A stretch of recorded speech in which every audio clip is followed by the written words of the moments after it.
Kita harus memperbaiki banyak sekali regulasi-regulasi kita yang dalam era sekarang ini kurang kompetitif. Jadi Indonesia itu punya peluang yang besar dan kita harus mengambil peluang ini dan tentu yang menguntungkan Indonesia.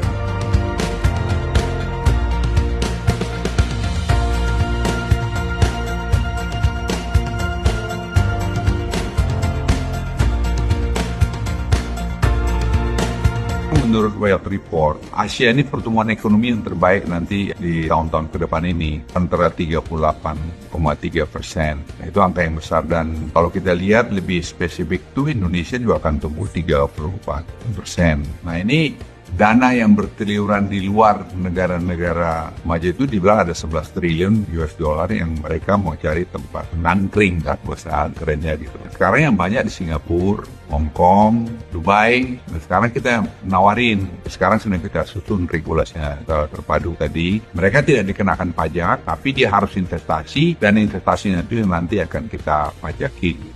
Ini saya kira kita coba copy saja dengan melakukan penyesuaian.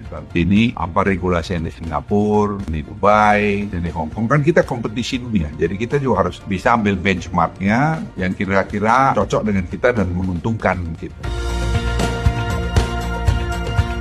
Tadi Presiden sudah memberikan arahan, saya diminta tadi untuk menyiapkan task force ini dalam 1 bulan ke depan. Mudah-mudahan kita sudah bisa memberikan jawaban-jawaban yang banyak. Memang akibatnya ini ada yang bagus, yaitu kita harus memperbaiki banyak sekali harmonisasi regulasi-regulasi kita yang dalam era sekarang ini kurang kompetitif. Nah, di mana mau kita buat? Tadi di rapat itu kita bicarakan. Nanti kita mau study betul-betul. Kita ada pilihan di Bali, kan di Bali ada 2 KEK, Pura-Pura Bali dan Sanur. Kemudian juga IKN, itu juga pilihan. Nah, ini sekarang sedang kita garap lah dengan cermat. Tapi kita menghindari pencucian uang. Dia harus datang kemari, misalnya dia taruh duit jam 10 atau 30 juta, dia harus investasi berapa juta, dan kemudian dia juga harus memakai orang Indonesia untuk kerja di family office tadi. Jadi itu nanti kita pajakin. Jadi kalau dia sudah investasi, kan banyak proyek di sini. Ada hilirisasi, ada seaweed, ada macam-macam. Jadi Indonesia itu punya peluang yang besar dan kita harus mengambil peluang ini dan tentu yang menguntungkan Indonesia.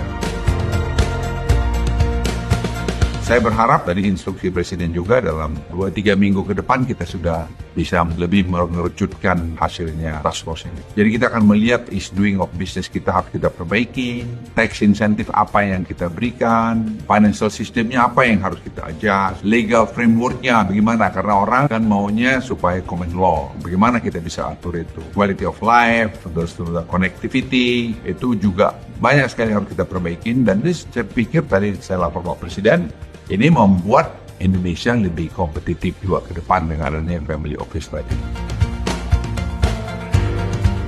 Sebenarnya tidak benar. Justru kita minta si kaya tadi itu atau filantropis. Ya, filantropis itu jadi tren sekarang.